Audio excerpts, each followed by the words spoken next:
하나님의 말씀 민수기 14장 9절에 있는 말씀을 보도록 하겠습니다. 그 땅 백성을 두려워하지 말라. 그들은 우리의 먹이라. 여호와는 우리와 함께 하시느니라. 그들을 두려워하지 말라. 오늘 이 본문의 말씀을 기초로 해서 갈렙과 여호수아의 40년 전과 후, 이런 제목으로 말씀의 은혜를 나누도록 하겠습니다. 여기 이 젊은이들의 모습을 보십시오. 아주 생기가 있고 활력이 있는 아주 잘생긴 젊은이들이죠. 그런데 이 친구들이 50년 후에 만났습니다. 그리고 똑같은 포즈로 사진을 찍었습니다. 그 사진의 모습이 이렇습니다. 50년의 세월이 얼굴에 나타나게 되죠. 그 젊었던 또 잘생긴 모습들이 이렇게 시들어진 모습을 보게 됩니다. 여기 제가 아주 오래전에 우리 서울영어학원 교회의 두 장로님들과 함께 사진을 찍었습니다. 앞에 계신 분이 김명석 장로님이시고 또 뒤에 중간에 계신 분이 장희규 장로님이시고, 이때만 하더라도 다 파릇파릇하지 않습니까? 아주 생기가 있는데 보십시오. 이렇게 대조가 되지 않습니까? 50년, 40년의 세월이 그렇게 많은 변화를 만들어낸 것을 보게 됩니다. 오늘 본문의 말씀을 보게 되면 우리 여호수아와 갈렙에 관한 내용이 나옵니다. 이 여호수아와 갈렙, 이 두 사람이 40년 전과 40년 후의 모습이 어떻게 변했는지를 함께 좀 생각해 보도록 하겠습니다. 첫 번째로 갈렙과 여호수아의 40년 전의 모습입니다. 그 40년 전의 모습은 민수기 13장 1절에서 16절에 나옵니다. 이 사람들의 행적이 아주 현저하게 두드러지게 나타나는 때가 바로 이 12정탐꾼 사건에서였습니다.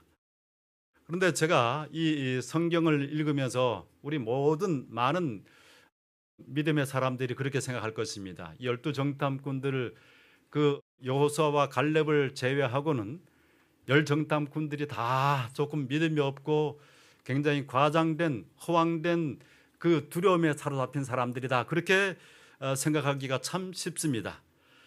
그런데 이 12정탐꾼의 특징을 가만히 좀 자세히 살펴보게 되면 이 사람들 그렇게 만만히 볼 사람들이 아닙니다. 이 특징들을 보게 되면 이 사람들은 그야말로 각 지파를 대표하는 최고의 엘리트들이었습니다. 민수기 13장 2절에서 3절 보게 되면 지파 중 지휘 안 된 자 된 한 사람, 그리고 지파 중에 수령이었다 했습니다.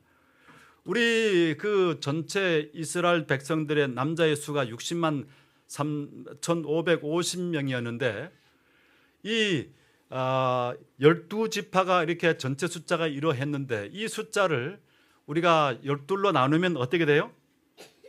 5만 정도가 됩니다. 그죠? 그리고 어떤 지파는 더 숫자가 더 많고 또 어떤 지파는 숫자가 적지만은, 그러나 평균적으로 하면 각 지파는 한 5만 명 정도가 됩니다. 그 5만 명 가운데서 각 지파를 대표할 수 있는, 내세울 수 있는 사람들, 가장 특출한 사람들, 이스라엘 백성들 사이에서 그들이 똑똑하다고 하는 것은 그저 세상적인 똑똑함만을 의미하는 것이 아니라 믿음이 있고 그 중심에서 언제나 하나님을 따라서 갔던 그런 사람들을 말하는 것입니다. 그런 면에서 이들은 아주 뛰어난 사람들이었습니다. 그리고 이 사람들은 지혜로운 사람들이었습니다. 그들이 지혜롭다고 하는 것을 어떻게 알 수 있는가? 그들의 정탐을 하고 가나안을 점탕을 하고 난 다음에 그들이 돌아와서 보고를 할 때 어떻게 보고를 합니까? 자세히 한번 살펴보게 되면 먼저 긍정적인 것을 사람들에게 객관적으로 나타냅니다. 과연 그 땅에 젖과 꿀이 흐르는데 이것은 그 땅의 과일이니라. 어떻게 해요? 어떤 사람이 자기의 어떤 그 회중의 집회 가운데서 여러 토론이 있게 될 때, 또 회의가 있게 될 때, 혹은 총회가 있게 될 때 어떤 부정적인 것을 먼저 비판적으로 얘기하는 사람은 아주 지혜롭지 못한 사람입니다. 그런 사람들은 어떤 사회관 인정을 받지 못하고 늘 마이너리티로, 늘 처지는 사람들로 그렇게 인정을 받게 되어 있습니다. 그 특성들이. 그래서 그러나 지혜로운 사람들은 어떤 회의, 어떤 또 공동체의 모임 가운데서도 언제나 긍정적인 것들을 다 이렇게 낙관적인 생각과 태도를 가지고 그것을 제시하는 사람들입니다. 그런 사람들이 먼저 이렇게 어떤 자기의 의견을 발표할 때도 어떤 안에 대해서 먼저 긍정적인 것, 낙관적인 것들을 발표하고 난 다음에 그 다음에 이제 그런 면들이 있지만은 또 이러한 면들도 함께 고려해 봐야 되지 않을까 싶습니다. 그것들 아주 강하게 하는 것이 아니라 자기의 하나의 의견으로 발표할 수 있는 사람, 그런 사람들은 지혜로운 사람입니다. 그런데 이 사람들은 바로 그런 특징을 가지고 있는 것입니다. 그렇게 해서 아주 먼저 사람들에게 보낸 그 지휘자의 지휘관의 그 뜻을 첫 번부터 거스르지 아니하고 긍정적인 것들을 얘기하고 난 다음에 나중에 어떤 것들을 사실을 얘기하는 것입니다. 언제나 이 사회에서 미움을 받는 사람들은 그런 어떤 부정적인 것들을 얘기를 딱 할 때 바로 마음의 심기를 거스르게 되는 것이죠, 그죠? 그런 것들은 지혜롭지 못한 것입니다. 그래서 언제나 우리 믿음의 사람들이 어떤 사회에서, 집단에서, 공동체에서 능력 있는 중심에서 일을 하기 위해서는 언제나 그 사회에 가장 선한 것들, 좋은 것들, 긍정적인 것들을 제시할 수 있는, 그것들을 바라볼 수 있는 눈을 가져야만 하는 것입니다. 그 다음에 또 이 사람들은 책임을 꼼꼼하게 수행하는 사람들이었습니다. 그들을 보고를 보면 굉장히 정확합니다. 그들이 얼마나 꼼꼼하게 책임을 수행하는지는 다음 사실을 보면 알 수가 있습니다. 그들이 7일 동안, 가나안은 7일 동안이면 살필 수 있는 지역이었습니다. 그런데 그들은 40일 동안을 탐색을 합니다. 아주 정말 치밀하게 꼼꼼하게 하는 것이죠. 그리고 전체 가나안에 살고 있는 그 족속들의 이름들, 부족의 이름들과 또 지역들을 아주 세밀하게 다 이렇게 보고를 하는 것을 보게 됩니다. 그냥 대충 이렇게 살폈다고 한다면 어떤 족속이 사는지를 모를 것입니다. 아주 가까이에서 그 모든 자료들을 살피면서 그 지역을 다 구별해 가지고 어디에서 어디까지는 어떤 민족이 살고, 동방, 서방, 또 저쪽 해변가에는 이런 것들을 아주 상세하게 다 살펴서 그것들을 꼼꼼하게 기록해서 그것을 보고하는 것을 보게 됩니다. 그리고 그들이 실증 자료로 포도송이를 운반해 와서 자신들이 보고한 것들이 정확하다고 하는 것을 나타내는 것입니다. 그러므로 이 사람들은 우리가 보통 생각하는 것처럼 그저 믿음이 없고 불평하는 사람들이 아니라 그 전까지, 지금 가나안 접경에 이르기까지 이스라엘 백성 자신들의 지파의 공동체에서 언제나 중심적인 역할을 하고 믿음으로 행했고, 또 언제나 바른 판단, 지혜를 가지고 있고, 또 성실하게 자신들의 의무를 행하는 그런 사람들이었음을 알게 됩니다. 그런데 그런 사람들이 어떻게 됩니까? 그들이 보고하기를 젖과 꿀이 흐르는 땅이라 이렇게 했는데, 그 다음에 그 뒤에 보면 13장 32절 앞에 그 내용을 보고하고 난 다음에 뭐라고 말합니까? 거주민을 삼키는 땅이라고 말합니다.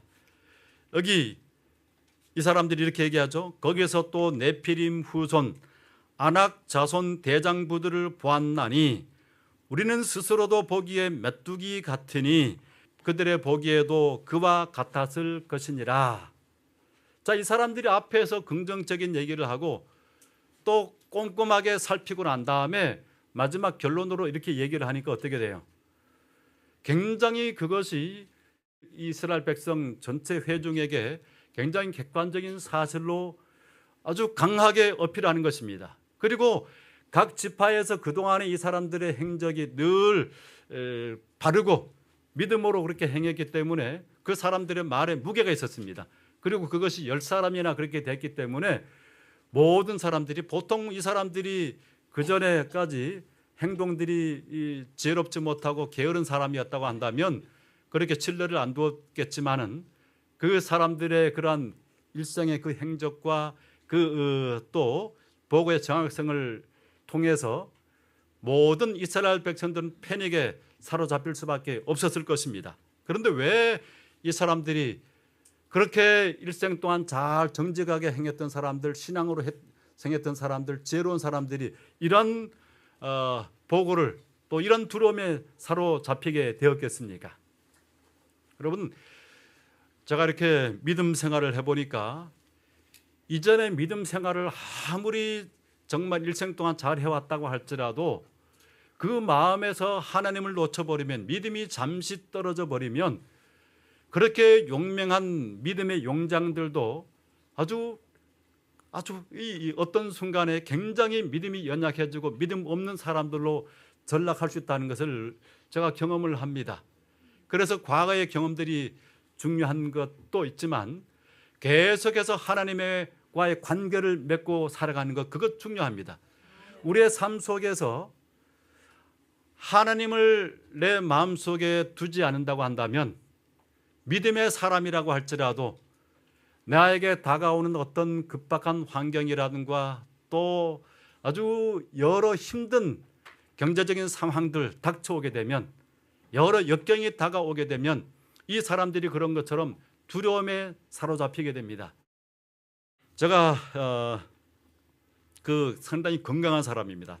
아주 건강합니다. 그래서 잘 이렇게 병이 잘 낫지를 않아요. 뭐 이렇게 이 감기 같은 것도 좀처럼 잘 걸리지 않습니다. 제가 우리 재림교회 라이프 스타일을 따라서 생활하고 또 성경의 원칙을 따라서 늘 그렇게 생활하고 늘 하나님을 마음속에 모시고 있기 때문에 제가 마음 가운데 평안함을 유지하기 때문에 나는 별로 그렇게 어려움을 겪지 않을 것이다. 건강에 대해서는 별로 그렇게 어려움을 겪지 않을 것이다. 그런 자신감을 가지고 있었습니다.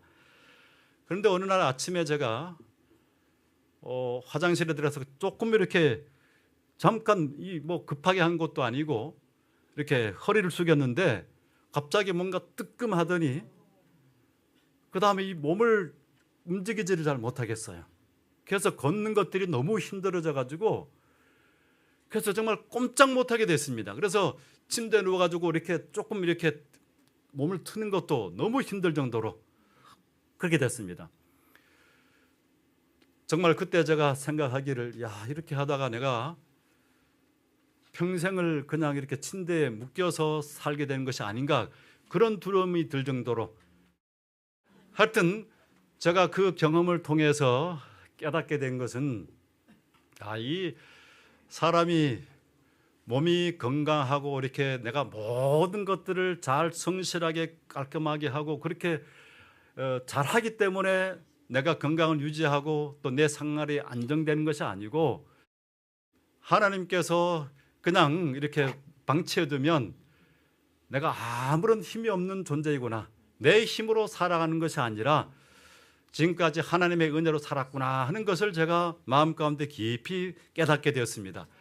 이스라엘 백성들이 그 40년 동안 여행을 하면서 아무것도 농사도 하지 않고 또 훈련도 받지 않은 사람들이 그 광야에 아주 호전적인 많은 백성들을 뚫고서 아무런 어려움 없이 그 더위와 또 추위를 견뎌낼 수 있었던 것은 그들이 아주 상당한 비결을 가지고 생존할 수 있는 비결을 가지고 있어서가 아니라 누구에 의해서요? 네, 하나님께서 그들을 붙잡아 주셨기 때문이라고 하는 사실을 그들이 깨달아야만 했었는데, 저도 그러한 사실을 깨닫게 되는 것이었습니다. 여러분들, 지금 우리의 모든 삶들이 하나님께서 나를 붙들어 주셔야만 내가 건강할 수 있고 또 내 마음의 평안이 유지될 수 있다고 하는 것들을 꼭 기억하시게 되기를 바랍니다. 그 이스라엘 지파의 열 정탐꾼은 잠시 하나님을 놓침으로 인해서 그러한 상황을 보고 두려움에 사로잡혔던 것입니다. 그러나 그와 반대되게 민수기 13장 30절의 말씀처럼 이 두 사람 여호수아와 갈렙은 어떤 태도를 취했습니까? 이렇게 말합니다. 우리가 곧 올라가서 그 땅을 취하자.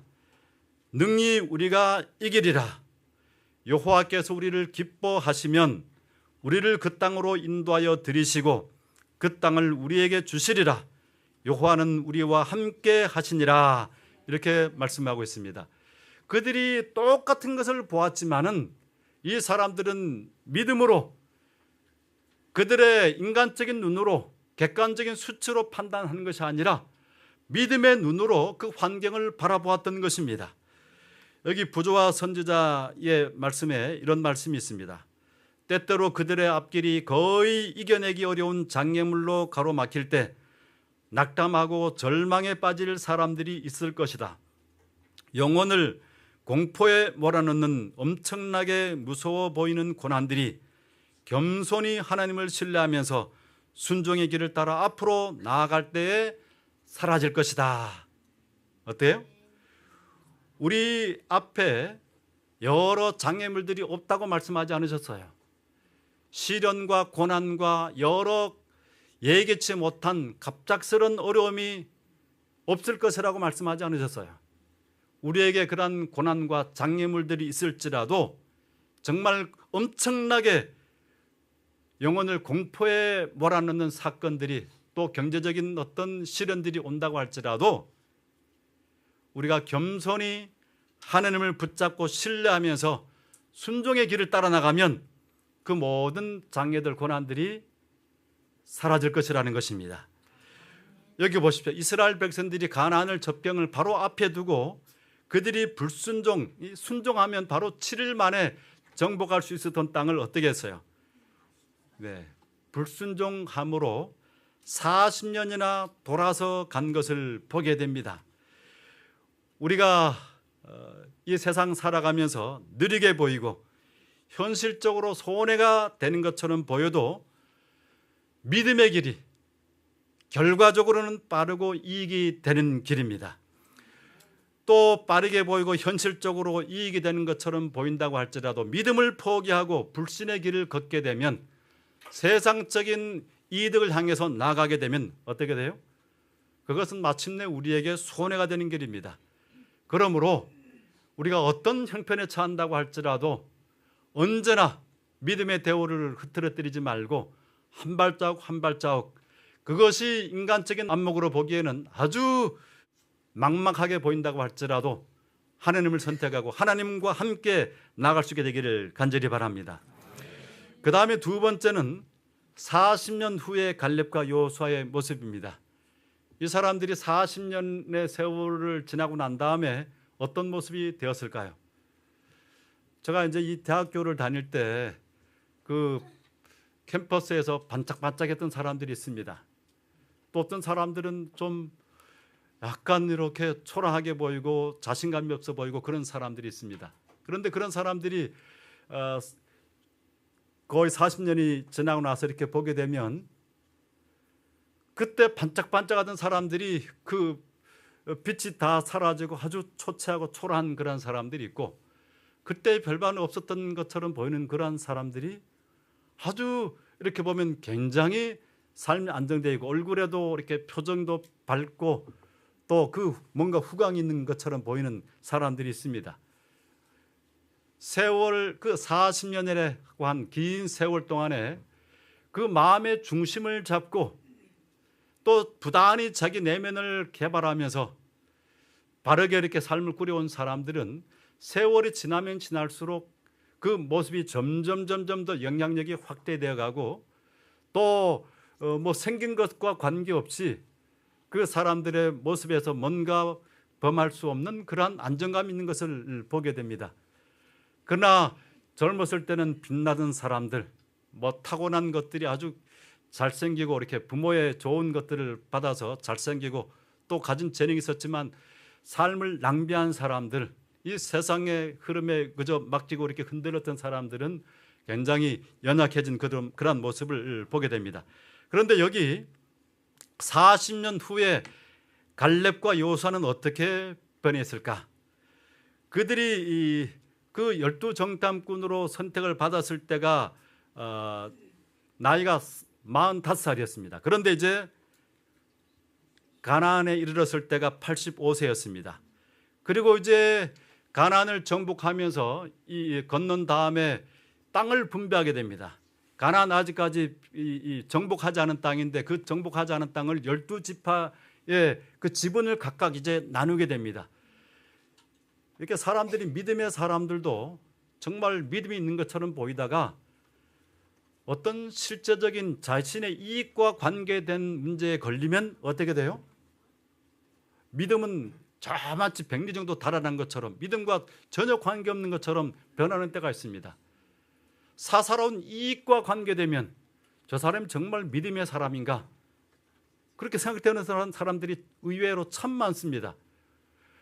어떤 것들에서 내가 조금 더 차지할 수 있는 것, 좋은 것들을 차지하려고 하는 그런 마음들이 드러나는 경우가 참 많이 있습니다. 여기 이스라엘 백성들이 그 지파에 따라서 땅을 분배할 때 그런 문제가 있었겠습니까? 없었겠습니까? 상당히 있었겠죠, 그죠? 그럴 때 이 땅을 분배할 때 어떻게 분배해야지 가장 공평하게 분배할 수 있는가? 이 탈무드에 보면 이런 얘기가 나옵니다. 이 케이크 하나 있으면 이제 떡이 이 떡이 있습니다. 그 떡을 이제 형제들의 숫자에 따라 자르는데 조금 더 크게 자를 수도 있고 작게 자를 수도 있잖아요, 그죠? 이걸 어떻게 공평하게 분리할 수 있는가? 그렇게 할 때 이 탈무드에서 얘기하는 것은 이거예요. 먼저 그것을 형이 그것을 자르게 만든다. 형이 그것을 다 자르고 난 다음에 자른 사람이 먼저 선택하는 것이 아니라 누가요? 자르지 않은 다른 막내로부터 시작해가지고 이렇게 차지하도록 그렇게 한다는 것입니다. 세상이 지배되는 원리는 분배의 원리는 뭐냐면 자르는 사람, 그죠? 기득권을 가진 사람, 가장 힘 있는 사람이 먼저 자기의 것을 선택을 하고 그 다음에 힘없는 사람이 가장 마지막에 선택하도록 합니다. 그러니 언제나 이 세상에는 불공평이 정의가 이루어지지 않아요. 그런데 만약에 지금 이 탈무드의 지혜의 말씀처럼 그 법을 제정하는 이런 사람들이 법을 제정하되 그것의 혜택을 받지 못하도록 가장 이 약한 사람들로부터 그 혜택을 받도록 그렇게 한다고 하면 어떻게 되겠습니까? 그 사람들이 기득권의 이 국회의원들이 자기의 재산과 자기의 이 가지고 있는 영역들을 더 확대하도록 하지 않고 다른 사람들이 먼저 차지할 테니까 그렇게 하지 않을 것입니다.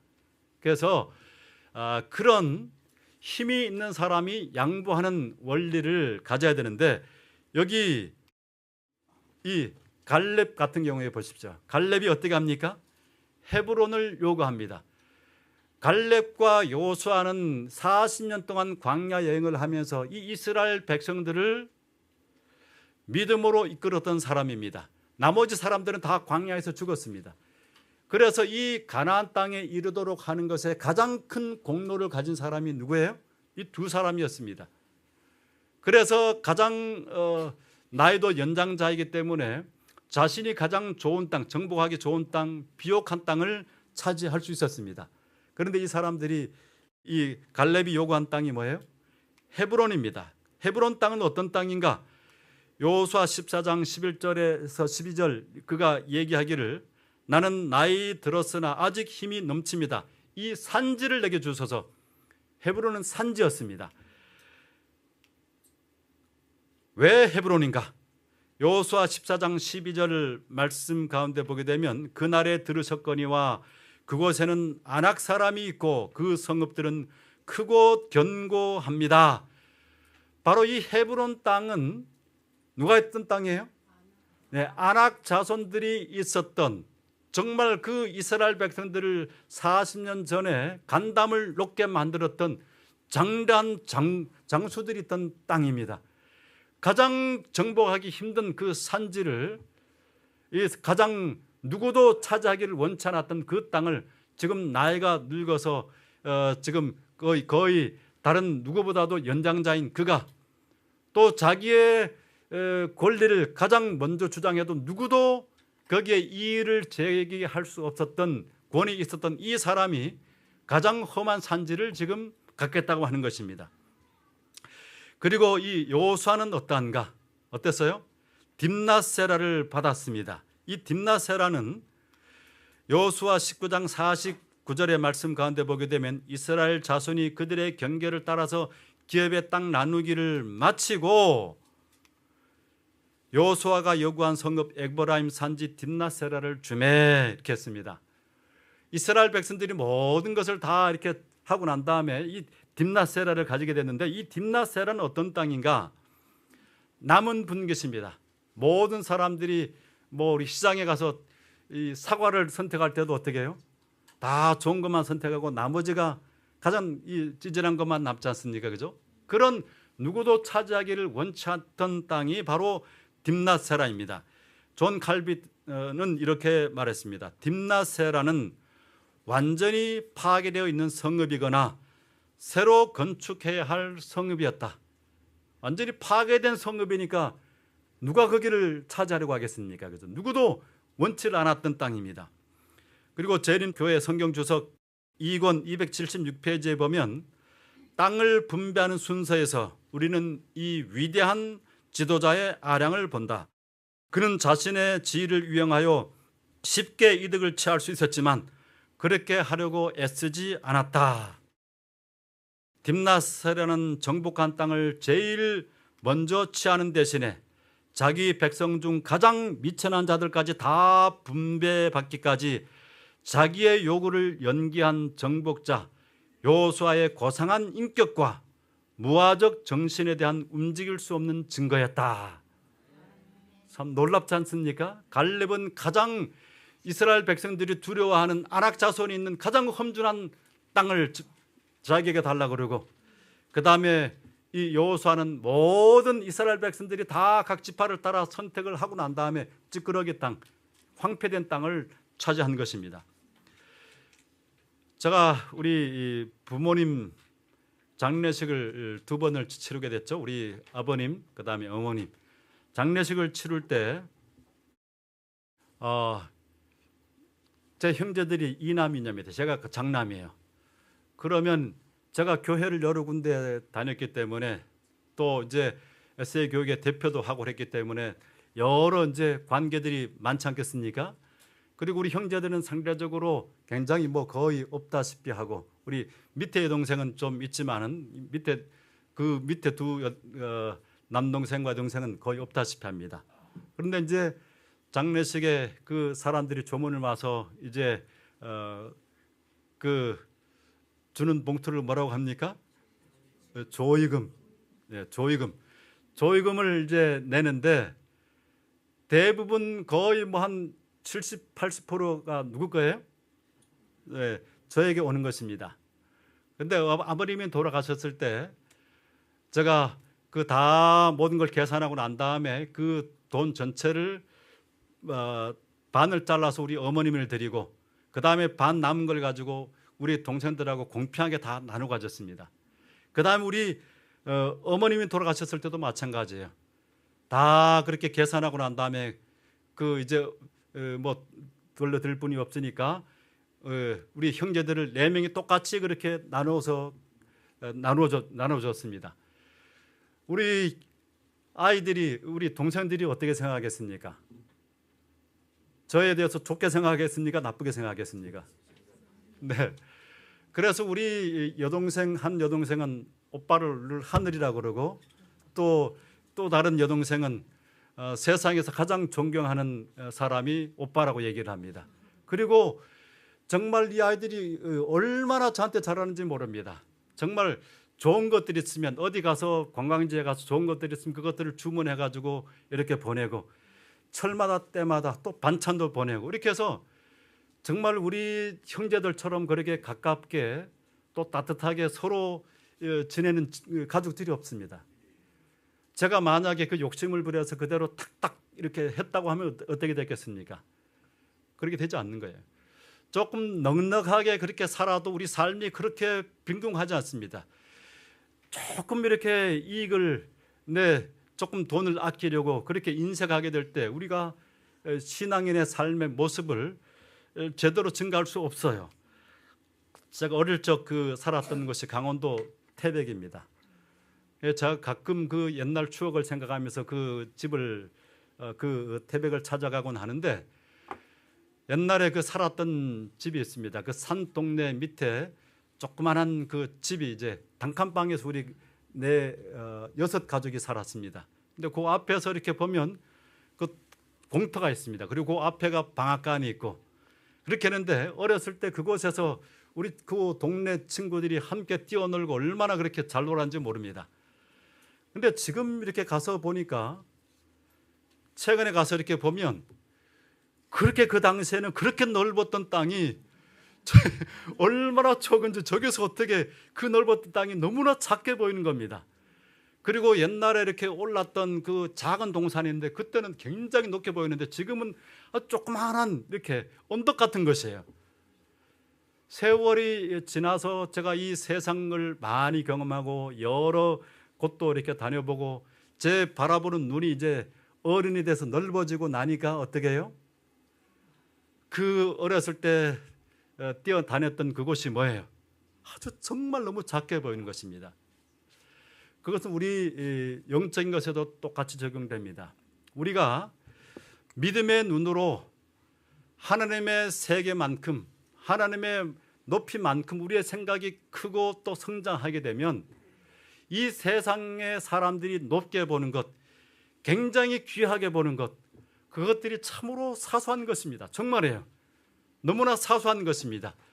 지금 움켜잡으려고 하는 것, 그것이 얼마나 사소하고 별반 아닌 것인지, 우리가 믿음을 따라서 더 넓고 깊고 높게 생각을 가지고 사람들에게 베풀면서 관대한 마음으로 그렇게 살게 되면, 그것이 우리 그리스도를, 또 우리가 믿는 천국 복음을 제대로 잘 증거할 수 있는 강력한 논증이 되게 되는 것입니다. 우리가 이 땅의 작은 것들에 연연하는 사람들이 아니라 갈렙과 여호수아처럼 더 높은 가치를 가지고 있기 때문에, 더 높은 보화를 가지고 있기 때문에 그 나라를 사모하면서 이 땅에 살아가는 날들 동안에 양보하고 사람들에게 베풀고 넓은 마음으로 사람들을 품는 우리 모두가 되기를 간절히 바랍니다. 오늘 말씀을 통해서 두 가지 것들을 생각해 봤습니다. 첫 번째, 40년 전에 갈렙과 여호수아는 주님의 약속과 부르심에 언제나 아멘으로 응답했던 사람입니다. 두 번째로, 40년이 지난 노년에 이른 갈렙과 여호수아는 여전히 이 세상의 것이 아닌 하나님을 최고의 유업으로 삼았습니다. 우리 모두도 그러한 믿음의 사람들이 되기를 바라며 말씀을 마칩니다.